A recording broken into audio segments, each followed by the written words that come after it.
थोरात साहेब आता आपण पाहताय पराभूत झालेत, तर तुम्ही याकडे कसं बघता? थोरात साहेब या ठिकाणी आता संगमनेर तालुक्याचे 40 वर्ष या ठिकाणी विद्यमान आमदार राहिलेले होते. 100% या इलेक्शनमध्ये ते पराभूत झालेले आहेत.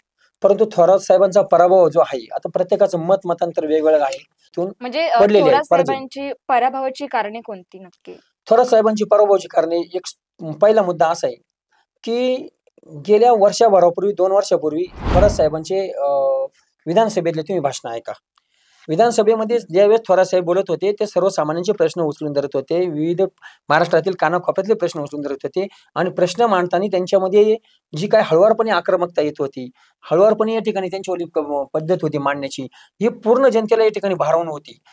जनताच भारावत नव्हती, तर या ठिकाणी जे काही सत्ताधारी पक्ष होते, त्यांना या ठिकाणी मुरगजळ पडत होतं, की हा नेता या ठिकाणी पुढे आपल्याला जड जाऊ शकतो. आणि ह्याच या नेत्याप्रमाणे जे ठिकाणी अनेक नेते आहेत. थोरात साहेबांनी एका भाषणामध्ये जसं की मी ऐकलं होतं, हं. एका रिपोर्टमध्ये सांगितलं होतं, की सोशल मीडियाचा काही प्रभाव पडलाय का त्यांच्या पराभूत होण्याच्या कारणामागे? सोशल मीडियाचा या ठिकाणी सोशल मीडिया माध्यम हे असं आत्ताचा जे सत्ताधारी पक्ष आहे, हं. जाहिरात जास्त काम कमी हो. ह्याच मार्गदर्शन आहे.